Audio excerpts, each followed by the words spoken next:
नमस्कार साथियों, मैं लक्ष्मण सुतार शिल्पी क्लासेस जोधपुर के यूट्यूब चैनल पर आप सबका हार्दिक स्वागत करता हूं।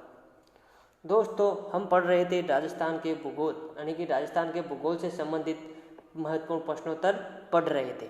तो दोस्तों, अभी तक हमने टोटल 9 प्रैक्टिस सेट देखे हैं राजस्थान भूगोल से संबंधित, यानी कि हम टॉपिक वाइज लेकर चल रहे थे। जो आपका 8वां और 9वां यानी कि 8 और 9 जो प्रैक्टिस सेट था दोस्तों, वो था आपके राजस्थान की जलवायु से संबंधित। आज हम लेंगे नया टॉपिक, वो है आपका राजस्थान की नदियाँ, राजस्थान में अफवाह तंत्र। ठीक है, तो आज हम लेंगे राजस्थान की नदियाँ, प्रैक्टिस सेट है 10। तो उनसे संबंधित टॉप 30 महत्वपूर्ण प्रश्नोत्तर देखेंगे दोस्तों। तो दोस्तों शुरू करते हैं राजस्थान की नदियाँ। शुरू करने से पहले दोस्तों वीडियो को लाइक जरूर करें, अपने दोस्तों के साथ ज़्यादा से ज़्यादा शेयर करें। ठीक है, अगर आप शिल्पी क्लासेज के यूट्यूब चैनल पर नए हो तो शिल्पी क्लासेज के यूट्यूब चैनल को जरूर सब्सक्राइब करें और अपने मित्रों के साथ भी ज़्यादा से ज़्यादा इसको शेयर करें। तो शुरू करते हैं राजस्थान का भूगोल, राजस्थान की नदियाँ, प्रैक्टिस सेट 10। पहला क्वेश्चन है, राजस्थान में नदियों के कुल अफवाह का कितना प्रतिशत आंतरिक प्रवाह की नदियों का हिस्सा है? ए 17%, बी है 23%, सी है 60%, डी है 46%। दोस्तों, राजस्थान में जो 3 प्रकार का अफवाह तंत्र पाया जाता है, कितने प्रकार का? 3 प्रकार का। एक तो जाता है आपके अरब सागर में, ठीक है, अरब सागर में जाकर गिरती है नदियाँ। दूसरी गिरती है आपके बंगाल की खाड़ी में, ठीक है। और तीसरा अफवाह तंत्र है, वो है आपका आंतरिक अफवाह तंत्र। आंतरिक अफवाह तंत्र का मतलब ये होता है दोस्तों कि नदी आपके निकलती है, निकलते वो किसी नदी के जाकर अंदर नहीं गिरती है और न ही बंगाल की खाड़ी और अरब सागर में गिरती है। चलते चलते वो अपने आप लुप्त हो जाती है, ठीक है, लुप्त यानी खत्म हो जाती है। कहीं अपना पानी है जो आपके राजस्थान से बाहर नहीं ले जाती, तो वो कहलाती है आपके आंतरिक प्रवाह की नदियाँ, जो अंदर चल के खत्म हो जाती है। ठीक है, तो यहाँ पर क्वेश्चन क्या पूछा जा रहा है कि राजस्थान में नदियों के कुल अफवाह का कितना प्रतिशत आंतरिक प्रवाह की नदियाँ है, ऐसी कितनी प्रतिशत नदियाँ है जो चलते हुए लुप्त हो जाती है? तो दोस्तों इसका राइट आंसर हो जाएगा 60%। राजस्थान में 60% नदियाँ है दोस्तों जो चलते हुए विलुप्त हो जाती है। ठीक है, अपना जल न तो अरब सागर में ले जाती है और न ही बंगाल की खाड़ी में। ठीक है दोस्तों, तो राइट आंसर हो जाएगा सी। और दोस्तों अगर पूछ लिया जाए बंगाल की खाड़ी में कितने प्रतिशत नदियाँ जाकर गिरती है, तो वो गिरती है 17%। ठीक है, और 23% जाती है आपके बंगाल की खाड़ी में, अपना जल ले जाती है। अगला क्वेश्चन है, निम्न में से कौन सी नदी आंतरिक प्रवाह की नदी नहीं है? ए मेंथा, बी खंडेल, सी सागी, डी है कांकने। कौन सी आंतरिक प्रवाह की नदी नहीं है? इसका मतलब है दोस्तों 3 नदियां हैं वो आपके आंतरिक प्रवाह की है, और एक नदी है जो अपना पानी किसी न किसी नदी की सहायता से या तो अरब सागर में जाकर गिरती है या फिर बंगाल की खाड़ी में जाकर गिरती है। तो आपको यहाँ पर बताना है आंतरिक प्रवाह की नदी नहीं है। तो दोस्तों इसका राइट आंसर हो जाएगा सी, सागी नदी। सागी नदी है जो आपके आंतरिक प्रवाह की नदी नहीं है। इसके अलावा मेंथा नदी दोस्तों आपके मनोहरपुरा जयपुर से निकलती है और थोड़ी चलते हुए विलुप्त हो जाती है। और खंडेल नदी दोस्तों, खंडेल नदी भी आपके जयपुर में है। और कांकने नदी ये जैसलमेर में है, जैसलमेर में ही विलुप्त हो जाती है। जबकि जो सागी नदी है दोस्तों, सागी नदी है आपके लूणी की सहायक नदी है, जो अपना जल लूणी में ले जाती है और लूणी अपना जल है जो अरब सागर में ले जाती है। तो इसका राइट आंसर सी हो जाएगा, सी है जो आपके आंतरिक प्रवाह की नदी नहीं है। अगले क्वेश्चन है, लूणी नदी का उद्गम स्थान है? ए खमनोर की पहाड़ियाँ, बी है खंडेला की पहाड़ियाँ, सी है नाग पहाड़, डी है हर्ष पर्वत। लूणी नदी का उद्गम स्थान दोस्तों, लूणी नदी आपके पश्चिमी राजस्थान की सबसे लंबी नदी है। ठीक है, और लूणी नदी का स्थान, लूणी नदी का उद्गम स्थान, तो दोस्तों आपको बता दूं लूणी है जो 2 भागों में निकलती है। ठीक है, मतलब जो मुख्य भाग है, मुख्य भाग निकलता है आपके नाग पहाड़ से। कहाँ से? नाग पहाड़ से निकलती है सागरमती के नाम से, सागरमती। ठीक है, सागरमती के नाम से निकलती है नाग पहाड़ से और आती है। ठीक है, और पुष्कर से आती है आपके सरस्वती नदी। पुष्कर से कौन सी आती है? सरस्वती नदी आती है दोस्तों। ये दोनों नदियाँ गोविंदगढ़ में आकर एक हो जाती है, इसके बाद ये लूणी कहलाती है। ठीक है, तो जो मुख्य नदी है वो आपके सागरमती है। ठीक है, लूणी नदी की जो बीजी मुख्य नदी है सागरमती है, सागरमती निकलती है नाग पहाड़ से। तो लूणी नदी का उद्गम स्थान माना जाता है नाग पहाड़, अजमेर। तो इसका राइट आंसर हो जाएगा सी। ठीक है दोस्तों, अगला क्वेश्चन है, निम्न में से कौन सी नदी लूणी नदी की सहायक नदी नहीं है? ए सागी, बी जोजड़ी, सी खारी, डी साबी। कौन सी नदी लूणी की सहायक नदी नहीं है?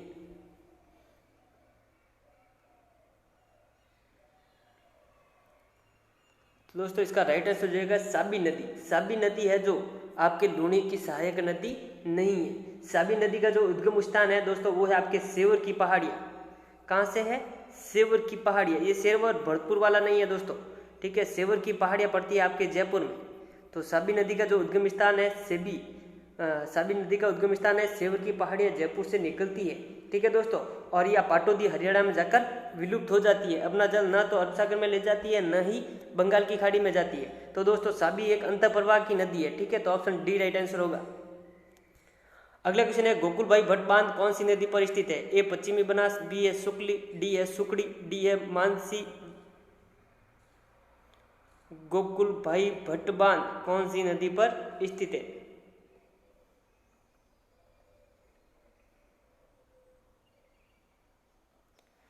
तो दोस्तों गोकुलभाई भट्ट बांध है आपके शुक्ली नदी पर है। किस नदी पर? शुक्ली नदी। ऑप्शन बी राइट आंसर होगा।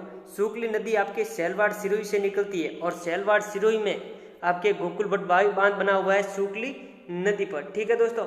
और ये शुक्ली नदी है दोस्तों आपके पश्चिमी बनास की सहायक नदी है। शुक्ली नदी किसकी सहायक नदी है? पश्चिमी बनास की। और दोस्तों जो आपके सुकड़ी नदी है ये आपके जालोर में बहती है और इस पर बांकली बांध बना हुआ है जालोर में सुकड़ी नदी के किनारे, ठीक है। और सुकड़ी नदी आपके लूणी नदी की सहायक नदी है।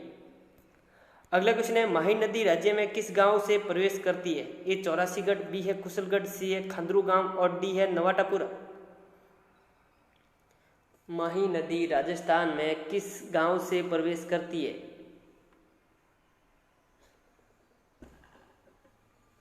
सभी दोस्तों को ये तो पता होगा दोस्तों कि माही नदी है जो आपके बांसवाड़ा जिले में प्रवेश करती है। बांसवाड़ा जिले का कौन सा गांव है जहां से आपके राजस्थान में माही नदी प्रवेश करती है? तो दोस्तों इसका राइट आंसर हो जाएगा खंदू गांव। क्या? खंदरू गांव। तो इसका राइट आंसर सी हो जाएगा।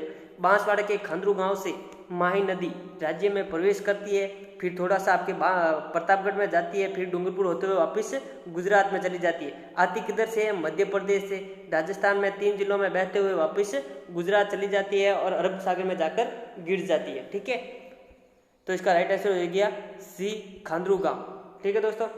और दोस्तों जो आपके माही नदी की कुल लंबाई है वो है आपके 576 किलोमीटर, याद रखना। जबकि राज्य में माही नदी की लंबाई है ओनली फॉर 111 किलोमीटर। राजस्थान में 111 किलोमीटर, टोटल लंबाई है 576 किलोमीटर। अगला क्वेश्चन है माही नदी का उद्गम मध्य प्रदेश के किस जिले से होता है? ए भोपाल, बी इंदौर, सी धार, डी झाबुआ। माही नदी का उद्गम स्थान दोस्तों माही नदी का उद्गम स्थान है दोस्तों मेहद झील से होता है। किस झील से? मेहद झील। मेहद झील कहाँ पे है? मेहद झील पड़ती है आपके अममोरू गांव में। किस गांव में? अममोरू गांव में, ठीक है। तो मेहद झील अममोरू गांव है आपके धार जिले में। किस जिले में? धार जिले में। तो माही नदी का उद्गम स्थान किस जिले से होता है? धार जिले से। तो इसका राइट आंसर हो जाएगा सी, ठीक है। और राजस्थान में किस गांव से प्रवेश करती है? खंदरू गांव बांसवाड़ा से। अगला क्वेश्चन है माही नदी पर स्थित कडाणा बांध किस राज्य में स्थित है? ए मध्य प्रदेश, बी राजस्थान, सी गुजरात, डी महाराष्ट्र। माही नदी पर स्थित कडाणा बांध दोस्तों माही नदी पर आपके 2 बांध बने हुए हैं। एक तो माही बजाज सागर बांध जो कि आपके कुशलगढ़ अपने बांसवाड़ा में स्थित है, ठीक है। माही नदी पर जो आपका माही बजाज सागर बांध है बांसवाड़ा में बना हुआ है। और कडाणा बांध है आपके गुजरात जिले में स्थित है दोस्तों। तो इसका राइट आंसर सी हो जाएगा। कडाणा बांध किस जिले में स्थित है? गुजरात में, जहां से आपके बैक वाटर नहरें निकाली गई है जो डूंगरपुर को सिंचित करती है कडाणा बांध से। अगला क्वेश्चन है राजस्थान का सबसे ऊंचा बांध कौन सा है? ए कोटा बैराज बांध, बी है माही बजाज सागर बांध, सी है जाखम बांध और डी है राणा प्रताप सागर बांध। राजस्थान का सबसे ऊंचा बांध दोस्तों राजस्थान का जो सबसे ऊंचा बांध है वो है आपका जाखम बांध। ऑप्शन सी राइट आंसर होगा। जाखम बांध है आपके प्रतापगढ़ में स्थित है, ठीक है। जाखम बांध की ऊंचाई है वो है 81 मीटर, ठीक है। जाखम बांध की ऊंचाई कितनी है? 81 मीटर। राजस्थान का सबसे ऊंचा बांध है। और दोस्तों एशिया का चेन्नई वाला सबसे ऊंचा बांध भी जाखम बांध है, याद रखना। एशिया का चेन्नई वाला सबसे ऊंचा बांध भी जाखम बांध है। और सर्वाधिक क्षेत्रफल पर जो विस्तारित बांध है वो है आपका कोटा बैराज बांध। और भराव क्षमता की सबसे बड़ा बांध है राणा प्रताप सागर बांध। अगला क्वेश्चन है सोम कागदर बांध किस नदी पर बना हुआ है? ए जाखम, बी माही, सी सोम और डी है बनास। सोमकागदर बांध किस नदी पर बना हुआ है?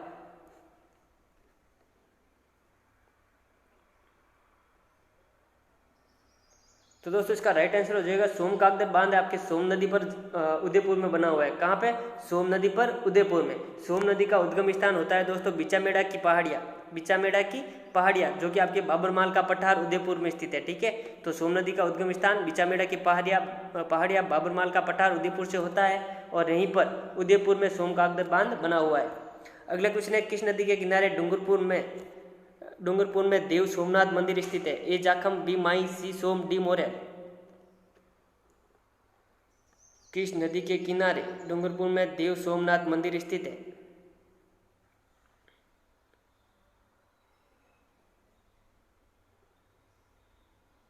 तो दोस्तों इसका राइट आंसर हो जाएगा सोम नदी। ठीक है, सोम नदी के किनारे डूंगरपुर में देव सोमनाथ मंदिर स्थित है। इसके अलावा दोस्तों डूंगरपुर में सोम नदी पर सोम कमला अंबा बांध बना हुआ है। कौन सा? सोम कमला अंबा। ठीक है, और जबकि सोमकागदर बांध सोम नदी पर उदयपुर में बना हुआ है। अगला क्वेश्चन है फुलवारी की नाल अभ्यारण्य से कौन सी नदियां निकलती है? ए सोम व जाखम, बी है मोरेल व चाप, सी है मानसी व वाकल, डी है सई व बनास। फुलवारी की नाल अभ्यारण्य कहाँ पर स्थित है दोस्तों? फुलवारी की नाल अभ्यारण्य तो दोस्तों ये आपके उदयपुर में स्थित है, फुलवारी नाल अभ्यारण्य। ठीक है, तो फुलवारी नाल अभ्यारण्य से कौन सी नदियां निकलती है? तो दोस्तों इसका राइट आंसर हो जाएगा मानसी व वाकल। मानसी व वाकल नदियों का जो उद्गम स्थान है वो आपके फुलवारी की नाल उदयपुर से होता है दोस्तों। ठीक है, और दोस्तों देश की जो सबसे लंबी पेयजल सुरंग है दोस्तों वो भी आपके मानसी वाकल जल सुरंग है। कौन सी? मानसी वाकल जल सुरंग। देश की सबसे लंबी पेयजल जल सुरंग कौन सी है? मानसी वाकल। अगले क्वेश्चन है राजस्थान का प्रथम हैंगिंग ब्रिज किस नदी पर बनाया गया है? ए बनास, बी माही, सी चंबल, डी लूणी। हैंगिंग का मतलब है दोस्तों झूलता हुआ ब्रिज। ठीक है, जो इस तरीके से होता है, आपको बता दूं ये इस तरीके से लगा होता है, एक खंभा होता है। ठीक है, ये इस तरीके से, एक तो इधर से झूलों की तरह होता है। ठीक है, वापस एक खंभा इधर लगा हुआ होता है। ठीक है, तो बीच में ये देखो झूले की तरह ये ऐसे तार लगे हुए होते हैं।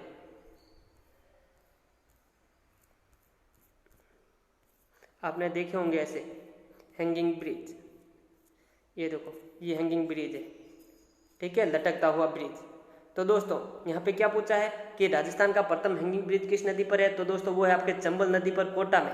तो इसका राइट आंसर सी हो जाएगा। हैंगिंग ब्रिज की जो लंबाई है दोस्तों वो है आपके 1.4 किलोमीटर। कितना लंबा है? 1.4 किलोमीटर लंबा है। और ये आपके NH27 पर, NH27 और 27 का दूसरा नाम है 76। ठीक है, NH27 या 76 पर स्थित है।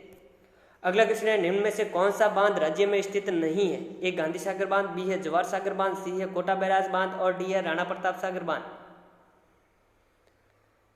दोस्तों ये चारों बांध आपके चंबल नदी पर स्थित है। तो आपको बताना है कौन सा बांध है जो चंबल नदी पर राजस्थान में स्थित नहीं है।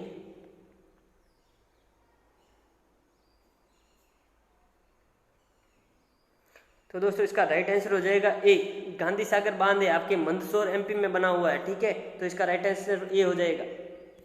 अगले क्वेश्चन है मोहनलाल सुखाड़िया बांध किस जिले में स्थित है? ए उदयपुर, बी चित्तौड़गढ़, सी सिरोही, डी है बांसवाड़ा। मोहनलाल सुखाड़िया बांध, मोहनलाल सुखाड़िया यूनिवर्सिटी उदयपुर में है दोस्तों। तो मोहनलाल सुखाड़िया बांध कहाँ पे है? तो वो भी आपके उदयपुर में स्थित है दोस्तों। तो इसका राइट आंसर हो जाएगा ए मोहनलाल सुखाड़िया बांध उदयपुर में स्थित है। ठीक है, मानसी वाकल नदी के संगम पर स्थित है दोस्तों। मानसी वाकल आपके फुलवारी की नाल से निकलती है और इनके संगम पर स्थित है। ठीक है, कहाँ पर स्थित है? तो देवास उदयपुर में। मोहनलाल सुखाड़िया बांध कहाँ पर स्थित है? देवास उदयपुर में। अगला क्वेश्चन है निम्न में से कौन सी नदी है जो राजस्थान तथा मध्य प्रदेश के मध्य सीमा बनाती है? ए माही, बी बाणगंगा, सी है परवण और डी है चंबल। निम्न में से कौन सी नदी है जो राजस्थान तथा मध्य प्रदेश के मध्य सीमा बनाती है?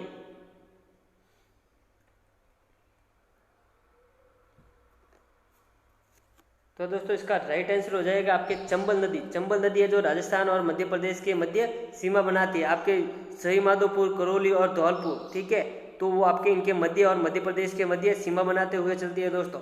चंबल नदी को आपके चरमणीयवती, नित्य वाहिनी, कामधेनु आदि कहा जाता है। अगला क्वेश्चन है परवन व कालीखाड़ नदी के संगम पर कौन सा दुर्ग स्थित है? ए भैंसोटगढ़ दुर्ग, बी है चित्तौड़गढ़ दुर्ग, सी है मनोर थाना दुर्ग, डी है शेरगढ़ दुर्ग। परवन व कालीखाड़ नदी के संगम पर कौन सा दुर्ग स्थित है?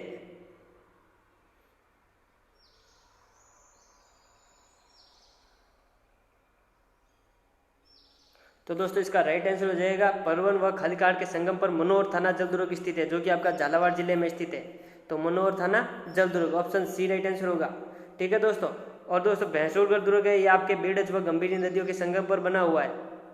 ठीक है, नहीं चित्तौड़गढ़ दुर्ग आपके बेड़ज व गंभीरी नदियों के संगम पर बना हुआ है दोस्तों। ठीक है, और शेरगढ़ दुर्ग एक तो बारां में है, एक धौलपुर में है। ठीक है, याद रखना शेरगढ़ दुर्ग 2 है। अगला क्वेश्चन है भैंसोटगढ़ जल दुर्ग किस नदियों के संगम पर स्थित है? ए बेड़ज व गंभीरी, बी है परवन व कालीखाड़, सी है काली सिंध व आहू, डी है बामनी व चंबल। भैंसोटगढ़ जल दुर्ग कौन सी नदियों के संगम पर स्थित है? दोस्तों भैंसोटगढ़ दुर्ग है आपके भैंसोटगढ़ चित्तौड़गढ़ में स्थित है, और ये आपके बामनी व चंबल नदियों के संगम पर स्थित है। तो इसका right answer D right answer होगा दोस्तों।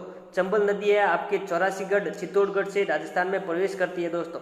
ठीक है, और भैंसोटगढ़ में भैंसोटगढ़ दुर्ग बना हुआ है, जिसको आपके राजस्थान का वेलोर कहा जाता है। बेड़ज व गंभीरी के संगम पर तो चित्तौड़गढ़ स्थित है, और परवन व कालीखाड़ अभी हमने देखा था, परवन व कालीखाड़ के संगम पर कौन सा दुर्ग है? मनोहर थाना जल दुर्ग। और काली सिंध व आहू नदियों के संगम पर गागरोन दुर्ग झालावाड़ में स्थित है। अगला क्वेश्चन है वन की आग या वर्णासा वशिष्टि सरिता किस नदी को कहा जाता है? ए चंबल, बी माही, सी बनास, डी लूणी।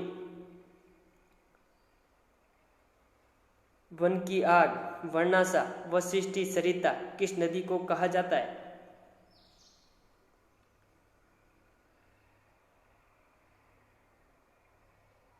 तो दोस्तों ये कहा जाता है आपके बनास नदी को। बनास नदी को आपके वशिष्टि नदी कहा जाता है, वर्णासा कहा जाता है, और वन की आस कहा जाता है। आग नहीं है दोस्तों, वन की आस है। ठीक है, ये यहाँ पर गलत टाइप हो गया है, वन की आस कहा जाता है। ठीक है, और चंबल नदी को मैंने बताया था कि आपको चमणियावती, नित्यवाहिनी, कामधेनु आदि नामों से जाना जाता है।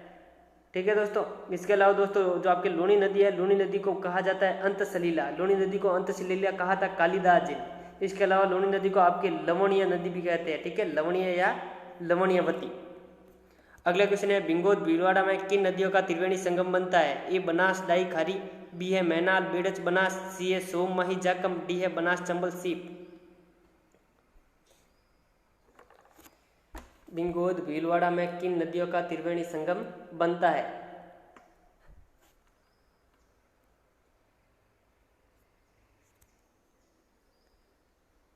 तो दोस्तों इसका राइट आंसर हो जाएगा मैनाल बेड़च बनास। मैनाल बेड़च बनास का आपके बिंगोद भीलवाड़ा में त्रिवेणी संगम बनता है। इसका राइट आंसर हो जाएगा बी।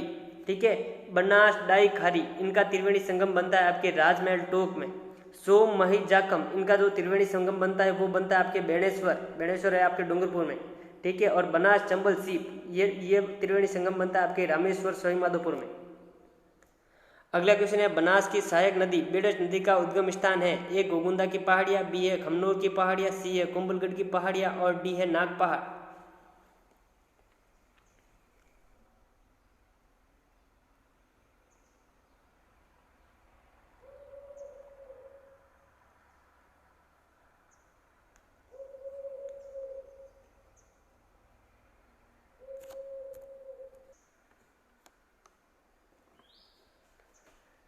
बनास की सहायक नदी दोस्तों यहाँ पर बेड़च का पूछा है। ठीक है, आप बनास को टारगेट मत कर लेना, यहाँ बेड़च नदी का उद्गम स्थान पूछा है दोस्तों। ठीक है, तो इसका राइट आंसर हो जाएगा आपके गोगुंदा की पहाड़ियाँ। गोगुंदा की पहाड़ियों से बेड़च नदी निकलती है, तो इसका राइट आंसर ए होगा। गोगुंदा की पहाड़ियों से जो बेड़च नदी है दोस्तों वो आयड़ के नाम से निकलती है। किस नाम से? आयड़ नदी के नाम से। बाद में ये आकर उदय सागर झील के अंदर गिरती है, और उदय सागर झील के अंदर गिरने के बाद आगे बेड़च कहलाती है। ठीक है, और जबकि बनास नदी निकलती है आपके खमनोर की पहाड़ियाँ राजसमंद से। अगला क्वेश्चन है औरई, गुजरी, वागन नदियाँ किसकी सहायक नदियाँ है? ए चंबल, बी लूणी, सी गंभीर, डी बेड़च। औरई, गुजरी, वागन नदियाँ किसकी सहायक नदियाँ हैं?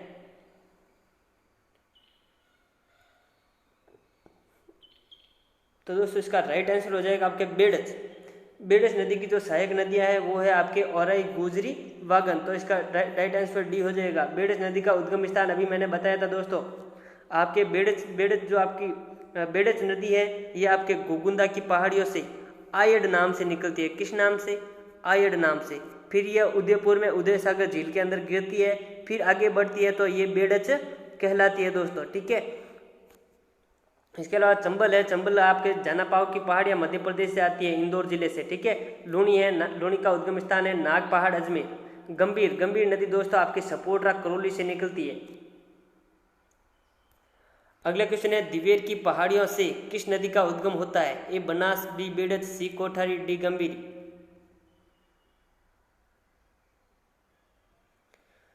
दिवेर की पहाड़ियों से किस नदी का उद्गम होता है?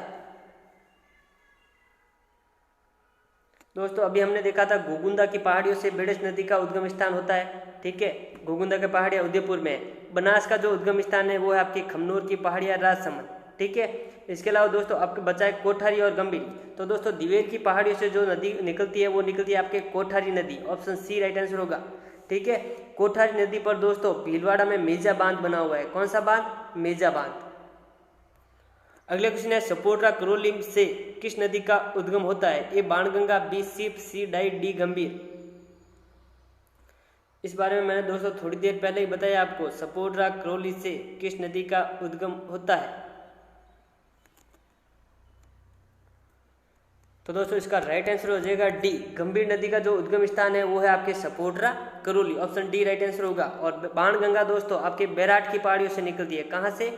बैराट की पहाड़ियाँ। बैराट की पहाड़ियाँ कहाँ पर है? बैराट की पहाड़ियाँ आपके जयपुर में स्थित। तो बाणगंगा है आपके बैराट की पहाड़ियाँ जयपुर से निकलती है, और गंभीर नदी सपोटरा, करौली से। अगला क्वेश्चन है, किस नदी को मर्त नदी, चौतांग नदी, नट नदी, दृष्टवती नदी कहा जाता है? ए है लूणी, बी बनास, सी घग्गर, डी चंबल। मर्त नदी, चौतांग नदी, नट नदी, दृष्टवती नदी किस नदी को कहा जाता है?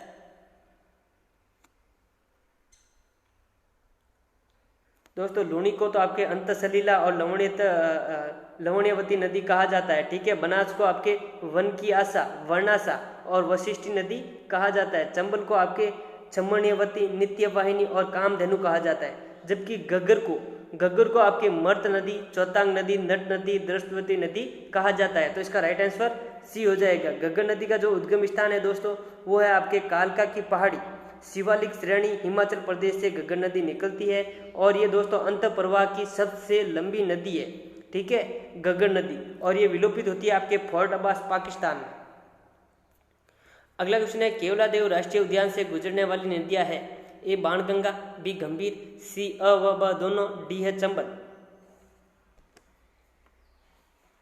केवलादेव राष्ट्रीय उद्यान से गुजरने वाली नदियां दोस्तों, फुलवारी की नाल से गुजरने वाली नदियां थी आपके मानसी और वाकल, ठीक है। याद रखना, फुलवारी की नाल अभियान कहाँ पे है? उदयपुर में। उनमें से निकलती थी आपके मानसी और वाकल। यहाँ पूछा है केवलादेव राष्ट्रीय उद्यान से गुजरने वाली नदियां।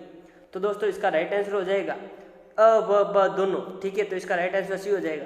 बाणगंगा आपके बैराट की पहाड़ियाँ जयपुर से निकलती है दोस्तों, जो आपके केवलादेव राष्ट्रीय उद्यान से होकर गुजरती है। गंभीर नदी आपके सपोटरा, करौली से निकलती है, ठीक है। ये भी आपके भरतपुर से होकर निकलती है। तो दोनों नदियाँ केवलादेव राष्ट्रीय उद्यान से होकर गुजरती है। अगला क्वेश्चन है, अकोदड़ा बांध किस जिले में स्थित है? ए जयपुर, बी अजमेर, सी अलवर, डी उदयपुर। अकोदड़ा बांध,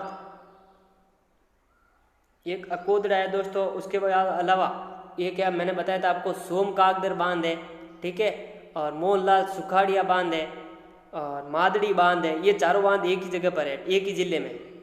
तो आप थोड़ा एस्टिमेट लगा सकते हो। मैंने बताया था मोहनलाल सुखाड़िया बांध किस जिले में स्थित है, पिछले क्वेश्चन में रिपीट हो चुका है। तो दोस्तों अकोदड़ा बांध है, इसके अलावा एक है मादड़ी बांध, मादड़ी, अकोदड़ा बांध, मादड़ी बांध, ये दोनों दोस्तों आपके उदयपुर जिले में स्थित है। ऑप्शन डी राइट आंसर होगा। इसके अलावा आपके सोमकागदर बांध भी सोम नदी पर उदयपुर में है, और मोहनलाल सुखाड़िया बांध वो भी आपके मानसी और वाकल के संगम पर स्थित है उदयपुर में, ठीक है दोस्तों। तो इसका राइट आंसर डी हो जाएगा। अगला क्वेश्चन है, किस नदी के प्रवाह क्षेत्र को तोरावाटी क्षेत्र कहा जाता है? ए कांकनई, बी है खंडेर, सी है कांतली, डी है रूपारेल।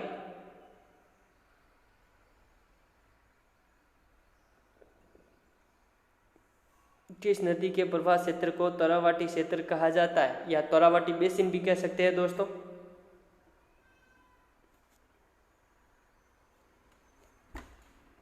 तो दोस्तों इसका राइट आंसर हो जाएगा कांतली नदी। कांतली नदी के प्रवाह क्षेत्र को राज्य में तोरावाटी क्षेत्र या तोरावाटी बेसिन कहा जाता है। और कांतली नदी के जो प्रवाह क्षेत्र में बोली बोली जाती है दोस्तों, वो भी आपके तोरावाटी कहलाती है। ठीक है, कांतली नदी का जो उद्गम है दोस्तों, वो आपके खंडेला की पहाड़ी या सीकर से होती है।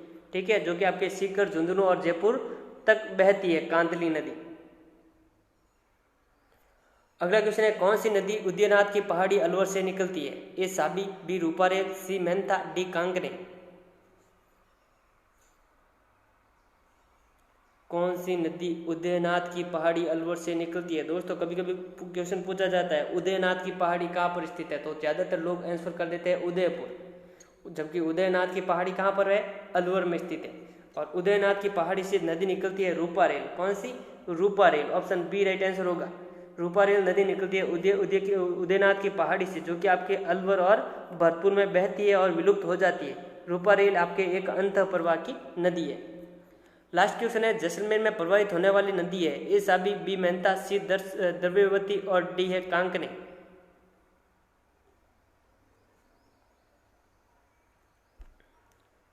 जैसलमेर में प्रभावित होने वाली नदी,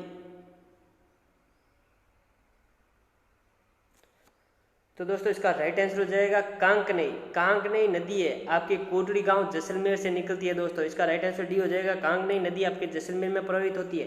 कांकनेई नदी का जो उद्गम स्थान है दोस्तों, वो है कोटड़ी गांव जैसलमेर। कांकनेई नदी कोटड़ी गांव जैसलमेर से निकलकर मीठा खाड़ा नामक स्थान पर गिरती है दोस्तों। ठीक है, फिर इससे आगे जाती है तो मसूरदी कहलाती है। क्या कहलाती है? मसूरदी नदी। तो याद रखना, ठीक है, कांकनेई नदी जैसलमेर जिले में बहती है। तो दोस्तों ये थे आज के आपके टॉप 30 क्वेश्चंस।